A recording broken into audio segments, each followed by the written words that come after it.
Assalamualaikum warahmatullahi wabarakatuh. Jumpa kembali guys bersama gua si Wareng. Terima kasih sudah mengklik menonton video si Wareng. Semoga Anda kerasan, semoga Anda terhibur dengan video yang si Wareng sajikan. Mudah-mudahan kalian semua dalam lindungan Allah Subhanahu wa taala. Semoga Anda dalam keadaan sehat walafiat, panjang umur, gampang milik rezekinya pastinya, dan mudah-mudahan segala hajatnya, segala cita-citanya mudah-mudahan diijabah, dikabul oleh Allah Subhanahu wa taala. Amin amin ya robbal alamin. Guys, kali ini guys si Wareng akan berkisah guys tentang pasugihan bantal mayit. Serem bener ya. Nyok, lu sediain kopinya, lu sediain tuh ya cemilannya ya. Boleh juga sambil tidur-tiduran tuh ya, mudah-mudahan lo sambil gua berkisah, mudah-mudahan lo tertidur nyenyak, terbawa mimpi indah pokoknya ya. Oke guys, inilah pasugihan bantal mayit.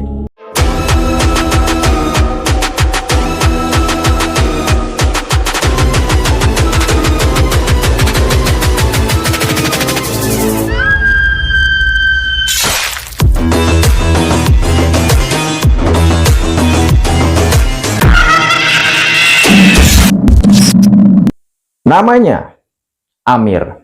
Amir ini guys adalah seorang buruh pabrik guys. Buruh pabrik yang sudah lama kerja di suatu pabrik itu. Pabrik yang berada di kawasan industri Bekasi guys. Dia sudah lama bekerja di situ. Namun karena sesuatu ya penurunan produksi, si Amir ini dipecat alias di PHK.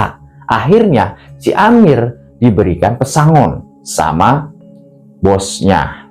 Pesangon yang diberikan itu sebesar 55 juta rupiah. Si Amir ini udah punya anak kedua. Anak-anaknya sudah pada sekolah. Makin lama duit hasil pesangon tuh makin habis. Jadi bingung lah si Amir mau bekerja apa. Mau ngojek orang bisa bawa motor ya, terus mau ngelamar kerja di tempat lain umur udah tua ya, udah kepala 4 umurnya. Nah dia bingung. Akhirnya dia ngobrol lah sama bininya. Mah, bagaimana ini ya, duit makin lama makin habis buat bayaran bocah sekolah, buat sehari-hari. Ini kita kalau begini terus, wah kacau ekonomi kita. Lalu istrinya pun memberi motivasi kepada si Amir ini. Ayah, jangan putus asa, terus aja berusaha ya, kerja apa kayak gitu. Walaupun ayah apa jadi cleaning service, apa jadi apa. Aduh mah, cleaning service di pabrik-pabrik umurnya muda-muda. Umur gue ini kan udah kepala 4, nggak ada yang nerima gue. Lalu istrinya punya ide guys. Sekarang begini aja ya, bagaimana kalau ayah ini dagang mie ayam? Pasti dah, kalau mie ayam ini pasti dah laris. Wah, mie ayam, gua kurang bisa bikin mie ayam, bagaimana dong mah? Udah, ntar juga yang namanya kita usaha pasti lama-lama juga bisa. Singkat cerita, akhirnya ini modal yang sisa pesangon itu dibeliin sama Amir gerobak, lalu dia berjualan mie ayam keliling di kampungnya. Keliling-keliling hari pertama tuh si Amir sama sekali nggak ada yang beli. Iya, karena di kampung itu sebelumnya sudah ada tukang mie ayam, bahkan malah makin banyak tukang mie ayam. Hari kedua Amir jualan lagi, ada yang beli 2 mangkok satu harian tuh. Si Amir jualan keliling kampung, segitu lebarnya kampung, yang beli 2. Dan yang parahnya lagi, ini dua-duanya Amir kena omelan sama yang beli. Jadi ketika Amir membuat, namanya dia baru kan jualan mie ayam, ternyata Amir terlalu banyak memberikan garam sama micin. Akhirnya pas besok si Amir jualan, Amir justru malah diomelin. dari orang yang beli di hari kedua itu. Bang, lu bikin mie ayam pakai air laut ya? Buset, lu kok bikin mie ayam pakai air laut? Gila aja lu, kata si Amir. Lah beneran. Maksud lu gimana sih? Masa mie ayam pakai air laut? Busut bang, asin banget bang. Wah, lagi-lagi dah gue beli mie ayam sama lu. Ah, yang bener. Udah asin, klenyis lagi bang. Ah, yang bener ah. Iya, pakai air laut bang. Apok dah gue beli mie ayam sama lu. Iya, maafin saya ya. Beli lagi atuh, saya jamin enak. Enggak, apok, mending gue beli di depan. Akhirnya, di hari ketiga, si Amir kembali tidak ada yang beli. Udah mangkal, udah keliling, sama sekali nggak ada yang beli. Pulanglah dia dengan tangan hampa. Pulang dia loyo, obat lemes, begitu ya kan, lungsek. Lalu bininya, ayah, kenapa? Kok lemes banget habis jualan? Bagaimana jualan mie ayamnya ya? Laris nggak? Hah, boro-boro laris, yang ada gue diomelin sama pembeli. Ah, kok bisa ya? Keasinan. Gue tahu takarannya soalnya.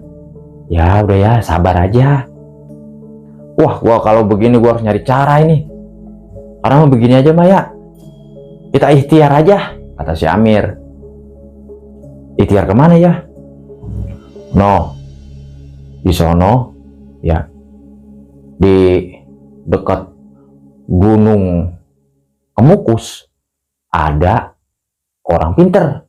Bagaimana kalau kita ke situ? Wah, serem amat. Namanya Gunung Kemukus. Iya, gue kata teman gue, dia pernah katanya.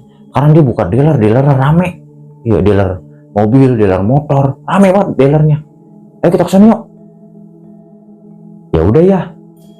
Nah, singkat cerita, akhirnya Amir dan istri, tuh, sama anaknya juga dibawa.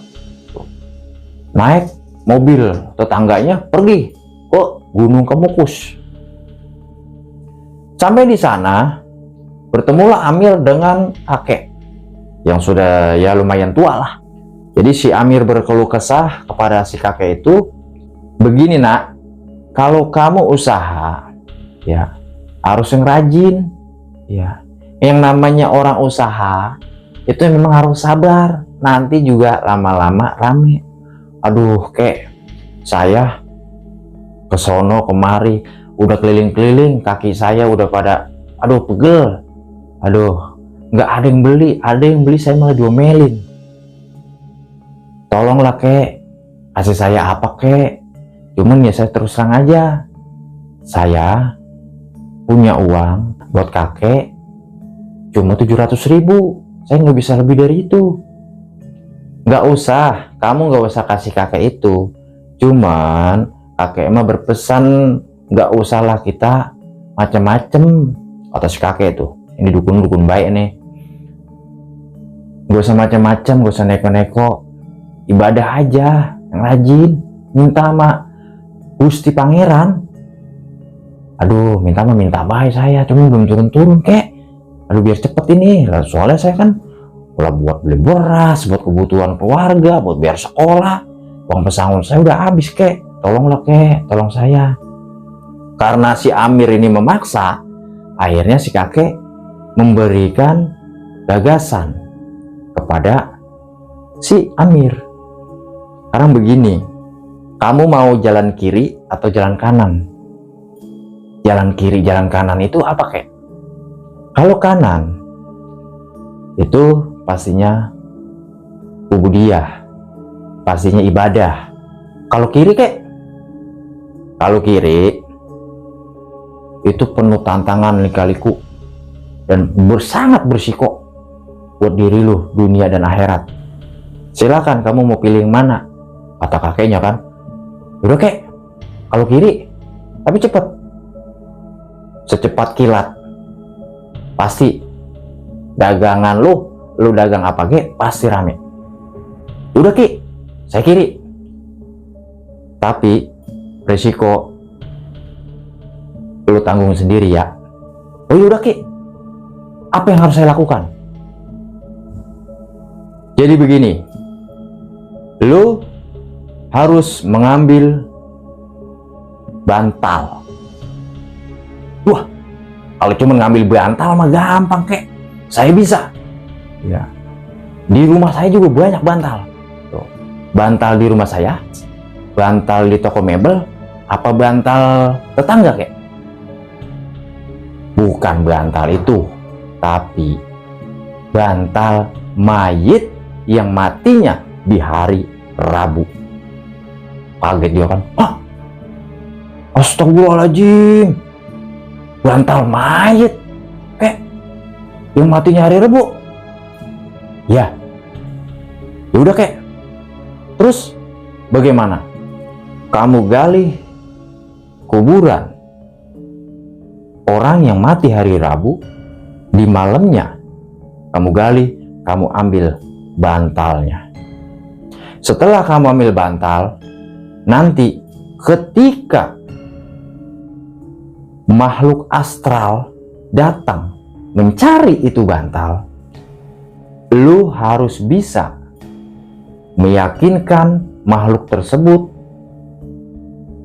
bahwa lu akan kembalikan itu bantal kalau dia mau membantu lu menjadi pedagang mie ayam yang cepat kaya, pedagang mie ayam yang rame, pedagang mie ayam yang banyak pembelinya, dan lu menjadi bos mie ayam. Yakinkan makhluk itu. Baik kek, demi keluarga saya lakukan. Akhirnya pamitlah dia, salaman, ngasih amplop, pulang bersama anak dan istrinya. Singkat cerita, setelah Amir mendapatkan cara dari kakek yang ada di Gunung Kemukus itu, si Amir ini menanti orang yang meninggal di hari Rabu. Dan pada akhirnya ada tetangga kampungnya yang meninggal di hari Rabu. Lalu di malam hari, pada saat tengah malam, tepatnya jam 12, si Amir pelan-pelan mendatangi kuburan mayit tersebut.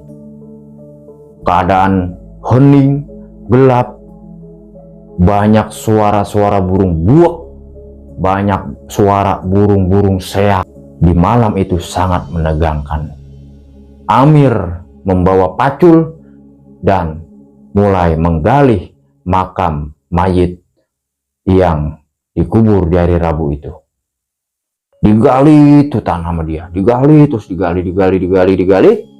Akhirnya sampailah papan pembatas tanah itu. Jadi diangkat papannya, lalu si Amir sambil gemeteran izin kepada mayit itu. "Maaf ya, saya ambil bantalnya. Saya pengen jadi orang kaya. Saya pengen dagangan saya laris. Ya, jangan bangun ya. Diem-diem." Tiba-tiba mayit itu noleh. Matanya melotot.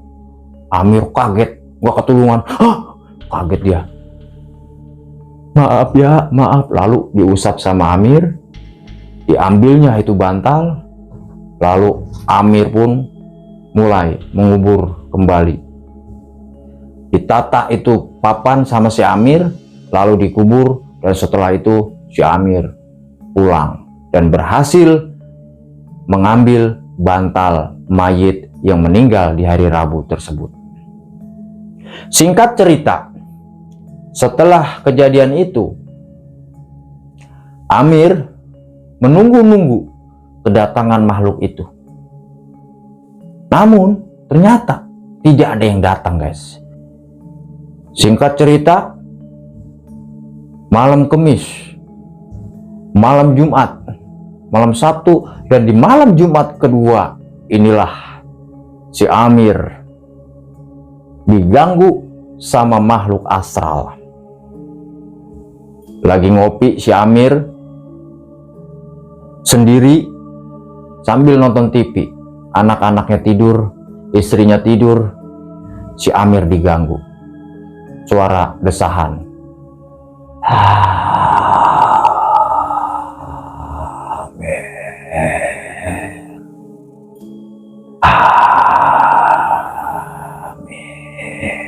Memanggil-manggil nama Amir.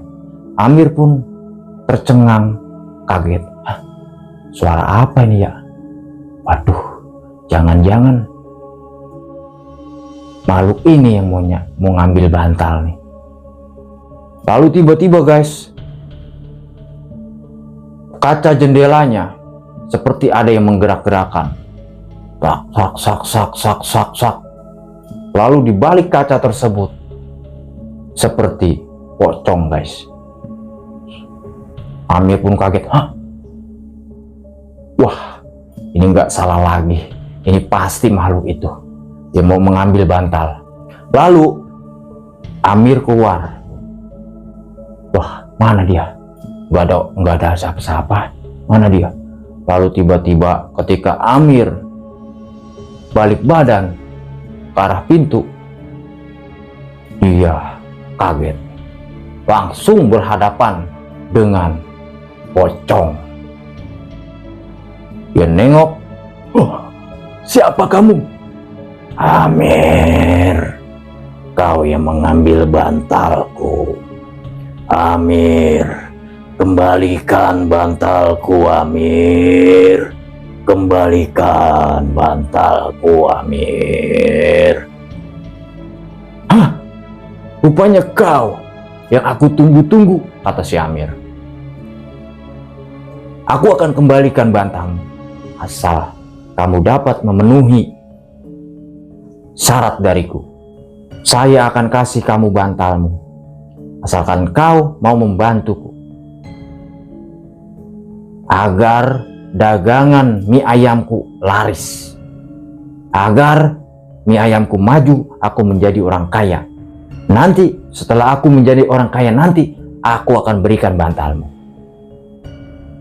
Lalu pocong itu berkata kepada Amir, Amir, baiklah, baik. Aku akan membuat kau kaya. Aku akan berikan kau kekayaan melalui daganganmu. Aku akan buat mie ayammu rame. Singkat cerita, setelah kejadian itu, Amir pun berjualan mie ayam. Walaupun rasa mie ayamnya enggak enak, asin, kadang klenyis, enggak enak, tapi semua pembeli berdatangan. Jadi dari mulut ke mulut bahwa mie ayam Amir ini gurih, nyoy, paling enak. Jadi yang lain pun tukang-tukang mie ayam yang mangkal itu sepi. Jadi itu sekampung belinya sama si Amir. Tahukah Anda kenapa bisa demikian? Ternyata ketika Amir merebus mie, air rebusannya itu ada pocongnya. Si pocong itu mengeluarkan iler guys, iler. Mengeluarkan iler. Netes ke air itu. Ke air masakan mie. Oh, jadi itulah yang menyebabkan mie ayamnya si Amir ini enak, gurih nyoy. Singkat cerita, setelah ramai, Amir pun memutuskan membuka kios. Membuka kios, dia beli, karena ramai dia beli tanah, lalu membuat ruko. Membuat ruko dan dia buatlah mie ayam di ruko tersebut. Makin lama makin ramai. Dari jam 10 pagi sampai jam 10 malam itu mie ayam larisnya nggak ketulungan. Sampai-sampai antri pembelinya. Sampai ke jalan antriannya. Bayangkan. Bahkan jalan raya yang berada di depan ruko itu macet. Banyak orang yang pada naruh motor, naruh mobil di situ. Jalan raya, sehingga menimbulkan kemacetan. Singkat cerita guys, ada seorang kiai, guys. Ini kiai mampir bersama rombongan. Lalu kiai ini merasakan ada yang nggak beres dengan warung ini. Si kiai ini merasakan panas, guys. Merasakan hawa yang sangat panas, pengap, dan bau. Setelah pesanannya siap, diantarlah sama karyawan si Amir ini. Lalu kiai pas mau makan, kiai itu membaca doa. Setelah dia cicipi kuah mie ayam itu kuahnya seperti busuk, bau busuk gitu. Aneh kiai ini. Loh, kenapa ya? Loh, bisa begini? Lalu kiai ini bilang kepada santrinya, jangan kalian makan. Aduh abah, udah lapar ini. Tadi kan di sana kita nggak makan. Jangan kalian makan. Yuk kita berdoa. Lalu kiai pun berdoa, diaminkan sama santri. Lalu terbukalah hijab dari si makhluk pocong tersebut. Kalian melihat itu? Santri nggak ada yang lihat. Sementara kiai melihat pocong tersebut ada di atas begini. Jadinya liurnya itu netes terus liurnya ke tempat masak mie ayam tersebut. Lalu kiai pun beristighfar, astagfirullahaladzim. Akhirnya dipanggillah karyawan itu. Mas, sini. Iya yai, sini mas. Akhirnya datanglah pelayan itu. Mas, bosnya mana? Saya mau ketemu. Nah ini kan ada dua ruko, ini ada dua lantai, guys. Jadi si Amir tuh ada di atas. Biasa ngitung manajemen. Dipanggillah si Amir, suruh turun ke bawah bahwa ada yang mau ketemu kiai. Amir juga merasa heran kan? Oh, kiai mau ketemu. Ada apa ini ya? Gitu. Lalu Amir pun datang, salaman, cium tangan sama kiai. Mas, siapa namanya? Saya Amir, kiai. Oh, Mas Amir.